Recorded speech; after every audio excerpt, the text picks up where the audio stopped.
असा मिळाला आणि आज नामांकन सुद्धा दाखल केलं. आपली पहिली प्रतिक्रिया. गेल्या 12 वर्षापासून 11 वर्षापासून जी संघर्ष मी केला आणि विरोधकांनी खूप त्याला चुकीचा ठरवण्याचा प्रयत्न केला, खालच्या पातळीवर बोलले, खालच्या पातळीपर्यंत ते प्रत्येक गोष्टी नेलं आणि एक माजी सैनिकाची मुलीला आणि एक बाईला कुठपर्यंत त्रास द्यायचं, कुठपर्यंत त्रास घ्यायला मजबूर करायचं, ते त्रास मी गेल्या 10-12 वर्षापासून अमरावतीमध्ये सून म्हणून आणि त्याच्यानंतर जेव्हापासून राजकीय क्षेत्रामध्ये आली, आपण मेहनत नाही करू शकतो, इमानदारीने लोकांसाठी झटू शकत नाही, तर एक बाईला कसं थांबवायचं, या तर तिच्या चरित्रावर बोलायचं आणि या पद्धतीने तिला कोर्टामध्ये फसवून आणि तिच्या परिश्रमच्या शेवटच्या टोकापर्यंत तिची बदनामी करायचा, हे जे प्रयत्न चालला होता गेल्या 10-12 वर्षापासून. महिलाच्या जीवनात संघर्ष हा जन्मालाच खरा जे होता, दूध का दूध और पाणी का पाणी, या सुप्रीम कोर्टचे माध्यमातून आपल्या सगळ्यांच्या समोर आला. त्याच्याबद्दल मी आपले सुप्रीम कोर्टचे मनापासून धन्यवाद करते की हे नवनीत राणाचा विजय नाही आहे, हे आमचे छत्रपती शिवाजी महाराजांचे विचारावर चालणारे, डॉक्टर बाबासाहेब आंबेडकरांचे विचारावर चालणारे, त्यांचे मुलं जे मायेसारखे माझे रूपामध्ये या क्षेत्रामध्ये लोकांच्या सेवेसाठी आहे, आज त्याच्या बाजूनी निकाल लागला म्हणून त्यांच्या मनापासून खूप खूप धन्यवाद करते. खूप संघर्ष केला मी आणि खूप कठीण दिवस मी पाहिलेले आहे, कारण 13पासनं नवनीत राणा जेलात जाईन, नवनीत राणाला सजा होईन, नवनीत राणाला असं होईन, हा ऐकत ऐकत आमची लहान मुलं, जे 2 मुलं आहे, तेही मला विचारायचे, आई तू काय केलं आहे जे तुला जेलामध्ये लोक टाकणार आहे. तर मला वाटते आज त्याची खरं जे आहे ते आज आलं. 300 वर्षाचे आज तुमचे डोळे एक आमचा मेसेज नेहमी राहते की आम्ही गोरगरिबांसोबत आहे, शेतकऱ्यांसोबत आहे, शेतमजदुरांसोबत आहे, महिला युवक यांचे पाठीशी आहे आणि जेही आम्ही करू येणारे काळामध्ये आणि जे आम्ही केलेलं आहे तर त्यांचे उज्ज्वल भविष्यासाठी, माझे अमरावतीकरांचे विकासासाठीच मी करत आलेली आणि येणारे भविष्यामध्ये मी सामान्य व्यक्ती आहे हे दाखवण्याचा प्रयत्न नेहमी माझा राहिलेला आहे. कारण मातीमध्ये राहून मातीचे लोकांसाठी काम करणं हेच माझा उद्देश राहिलेला आहे नेहमी आणि येणाऱ्या भविष्यामध्ये सुद्धा तेच राहणार आहे. देवेंद्रजी म्हणाले होते मातृशक्तीला कोणी संपू शकत नाही. तसं पाहता ज्या पद्धतीने आता निवडणुकीचा रिंगणात आहे, तुम्हाला संपवण्यासाठी किंवा ज्या पद्धतीने प्रयत्न केले, मला वाटते माझी जबाबदारी आणि कमळाची ही माझे अमरावतीकरांनी घेतलेली आहे. तर कोणी कोणाला संपवेन हे तर वेळच ठरवेन, पण माझी अमरावतीकरांनी 2019मध्येही आपली सुनीचे मागे पाठीशी ते उभे राहिले आणि आत्तासुद्धा 2024मध्ये उभे राहतील आणि या मतदारसंघातून परत एकदा पहिल्यांदा कमल अमरावती में खिलेगा, इसकी जवाबदारी मेरी अमरावती कर ही लेंगे. जो सुप्रीम कोर्ट ने जो राहत दी है, इसको लेकर नवनीत राणा को कितना भरोसा था, क्या आज डबल खुशी हुई है? मैं आपको इतना ही बता सकती हूँ कि 2011 से लेकर 12 से लेकर 10-12 वर्षों का सफ़र ये मैंने एक महिला करके मेरे ऑपोजिशन को सामना करते हुए, संघर्षों का सामना करते हुए, क्योंकि एक महिला को किस तरीके से पीड़ा पहुंचानी है, परेशान करना है, चरित्र पे बोलकर इस तरीके की मैदान में वो मेहनत कर नहीं सकते, मैदान में महिला का सामना नहीं कर सकते, इसलिए इस तरीके के शब्द बोल के हमेशा मेरे बारे में एक महिला को अपमान करने की कोशिश किया.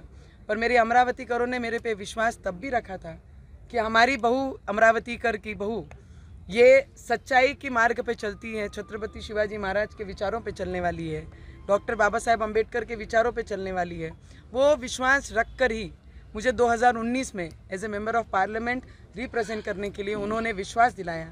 मुझे लगता है विरोधकों ने एक महिला के सामने किस तरीके से मैदान में उतरना चाहिए वो ना करते हुए, मैदान से महिला को एंट्री नहीं मिले उसके लिए जो संभव हुआ उनसे उन्होंने वो सब किया. तो मैं आज सुप्रीम कोर्ट का दिल से बहुत बहुत धन्यवाद करती हूँ. जो सच था, 300 इतने वर्षों जूने पुराने जितने भी मेरे फोर फादर्स के जितने भी डॉक्यूमेंट्स है वो अटैच करके आज मेरी लड़ाई, आज भगवान किसी के साथ होता है तो इस तरीके से वो सामने दिखाई देता है. आज मुझे ये बोलिए कि नॉमिनेशन भरा है, आज दुगनी खुशी है, सुप्रीम कोर्ट से भी राहत मिली है, नवनीत राणा के आंखों से आंसू छलके हैं, ये कितनी खुशी थी? मुझे लगता है ये सभी महिलाओं के संघर्षों का एक प्रतीक होता है। जब महिला संघर्ष करती है और मैदान फिर भी नहीं छोड़ती, पर उसके साथ संघर्षों के साथ अपने बच्चों को उत्तर जब देती है, जब बच्चे पूछते थे कि माँ तूने क्या किया,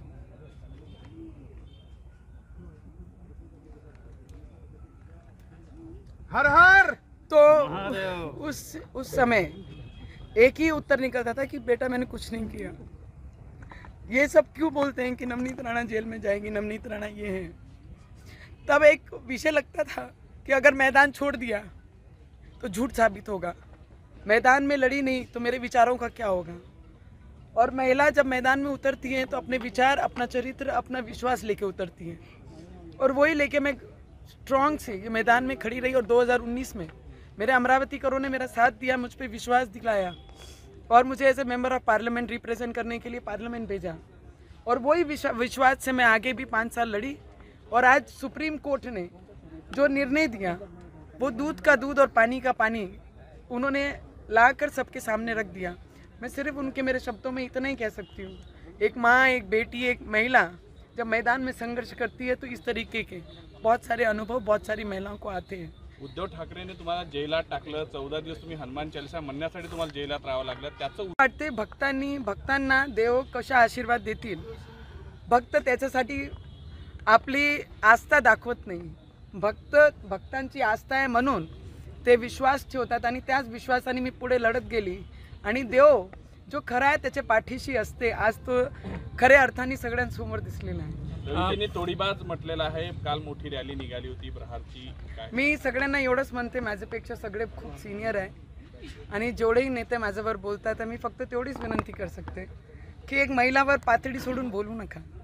कारण एक महिला मैदानात उतरते तर एक आई म्हणून, बहीण म्हणून, सून म्हणून उतरते आणि पातळी सोडून जेव्हा एखादा नेता बोलते तर असं वाटते की त्यांनी जन्म कोणाचे पोटातून घेतलेला तो विचार मलाही सुद्धा पडते। त्यांनी फक्त तेवढाच लक्षात ठेवा आणि एक महिलावर मग टीका करा। तुम्ही नॉमिनेशन दाखल करताना सायकल रिक्षातून आणि साध्या ऑटो रिक्षातून या ठिकाणी ते या निकालासोबत जोडण्यात आलेले आहेत, तेव्हा कुठं तुम्हाला हा यश मिळालेला आहे कोर्टामध्ये, काय सांग? खूप संघर्ष होता, पण मी माझे स्वतःला तुटू नाही दिला। आम्ही लढलो, आम्ही मैदानात दटून राहिलो, लोकांना विश्वास देत गेलो की 19 मध्ये जेव्हा लोक माझा विरोध करायचे मंचावर, मी हेच सांगायचे लोकांना की मी खरी आहे, माझ्यावर विश्वास ठेवा।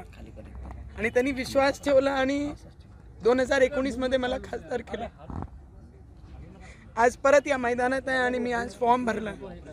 आनंद या गोष्टीचा वाटते की एकाने जन्म दिला आणि दुसऱ्याने जीवनदान, म्हणजे माझी अमरावतीनी।